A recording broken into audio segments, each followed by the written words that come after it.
in my head where I just wanted to put a quick video together to discuss an interesting theory about the ending of Pacific Rim the Black. If this is right, then it's proper Inception level stuff. And it throws a whole new twist on the ending, which admittedly was quite rushed.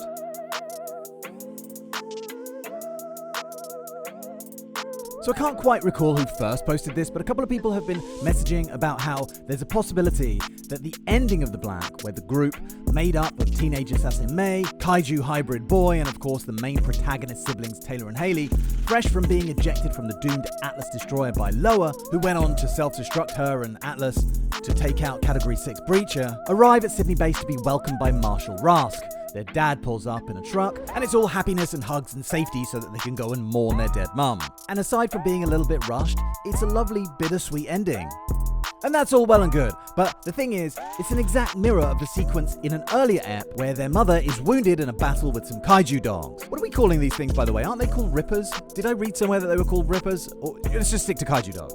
Anyway, the mother is wounded, and the episode quite abruptly ends. The next one begins with them arriving at Sydney base. And you think to yourself, that's weird, they're suddenly there, okay. But you go with it. Anyway, they arrive, they're greeted by Marshal Rask, their dad pulls up in a truck before the mother asks what that beeping noise is. And it turns out to be her heart monitor, gradually slowing before going into flatline. And it turning out that this whole sequence was in fact a dream, created in the drift by Loa to give the mother a few final moments of happiness and comfort before she died. Now Loa couldn't see the future, could she? So how could she replicate the exact scene of something that hadn't happened yet for the dying mother? That would be a crazy coincidence, wouldn't it? So the insinuation is that just as with the mother as she was dying, Loa, seeing that all hope is lost for Taylor and Haley, gives them a vision to give them one last dose of happiness before they're all killed and Atlas is destroyed.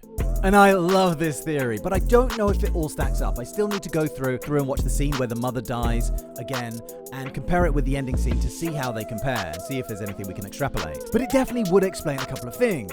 Why the dad never went looking for his family? Didn't it feel odd to you that he just showed up like that? I mean, any self-respecting father isn't just gonna go, they're probably dead, I'll just hang here, maybe get a typewriter and start all over again. You'd say fuck orders and you'd go out anyway. There's not much that would stand in your way. Even if it's just to find their bodies and get the closure of knowing. If he just explained it to the marshal and said, look, it's my family for fuck's sake, I don't care if it's a lost cause, the marshal would probably go, all right, well, I can't stop you. I can't exactly give you a Jaeger exactly, but I'm not going to stand in your way either.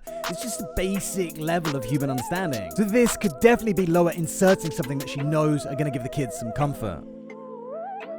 And the short as fuck explanation for Boy's origin. That could be Loa going, fuck, I'm running out of time, I've got to rush in some bullshit to tie up that loose end, so yeah, we found him wandering in the desert, I don't know. But this theory, if it was true, would also raise some questions. Like, at what point in the sequence did Loa start the dream? I'm guessing that once the beatdown from Breacher really started to hit home, but would she still have triggered the self-destruction, or not? And what would have happened to May? After all, she was in Shane's Tumblr with Boy. And what of the sisters? We don't know if they were all killed, even if this wasn't a dream. So would May have to go on the run with Boy to escape them after Taylor and Haley died? I'd like to think that she would go, take Boy, and go join up with Spider and investigate her memories and her past.